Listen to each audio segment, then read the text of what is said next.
तो आपको बताएं कि सुप्रीम कोर्ट में प्रैक्टिस एंड प्रोसीजर एक्ट की समाअत जारी थी और इसके ऊपर फैसला महफूज कर लिया गया है। इससे कबल आपको बताते चलें कि समाअत में फुल बेंच समाअत कर रहे थे और जो रिमार्क सामने आए हैं उसके हवाले से आपको बताते चलें कि सुप्रीम कोर्ट में practice and procedure act case की समाअत के हवाले से अटॉर्नी जनरल के भी रिमार्क्स लिए गए और उनकी जानिब से भी दलाइल पेश किए गए और जजेस के भी सामने आए रिमार्क्स और उनमें क्या बात की गई। आपको बताते चले कि अदालत ने किसी भी केस के तमाम पहलुओं को देखना होता है। चीफ जस्टिस की जानिब से रिमार्क्स मिले हैं और पार्लियामेंट ने सुप्रीम कोर्ट के लिए रूल्स बनाए हैं, उनकी जानिब से कहा गया। और आपको बताते चलें कि काफ़ी लंबी ये प्रोसीडिंग रही है और अब उसके ऊपर फैसला जो है महफूज कर लिया गया है। पार्लियामेंट ने सुप्रीम कोर्ट का एहतराम करते हुए कवायद बनाते वक्त बहुत सी चीज़ें हम पर छोड़ दी थी, इस्तफसार किया गया। चीफ जस्टिस की जानिब से रिमार्क सामने आए, हमें पार्लियामेंट के हवाले से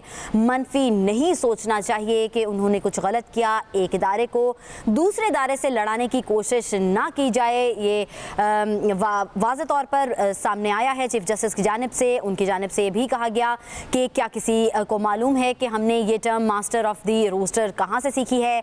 इंग्लिस्तान में इस टर्म का इस्तेमाल नहीं किया जाता।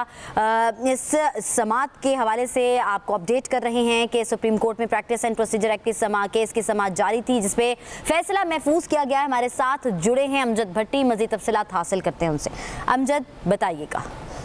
आज बिल्कुल जो supreme court practice and procedure act की कार्रवाई जो है वो मुकम्मल हो चुकी है और चीफ जस्टिस ने आज इस केस के तमाम वकला के दलाइल जो फ्रिकेन थे उनके दलाइल मुकम्मल होने और जवाब के बाद कहा है कि अगर इत्तफाक़ राय हुआ तो आज ही फैसला सुना दिया जाएगा और अगर इत्तफाक़ राय न हुआ तो फैसला महफूज कर लिया जाएगा। यानी अब हम ये कह सकते हैं कि supreme court practice and procedure act के मुतालिक दरखास्तों की समाअत मुकम्मल हो चुकी है, जबकि फैसले के महफूज होने के हवाले से कुछ देर के बाद फैसला किया जाएगा। और इसमें चीफ जस्टिस ने वाज़ेह तौर पर कहा है कि अगर इत्तफाक़ राय हुआ हम जजिस का तो हम आज ही फैसला सुना देंगे, अगर इत्तफाक़ राय ना हुआ तो ये फैसला महफूज कर लिया जाएगा।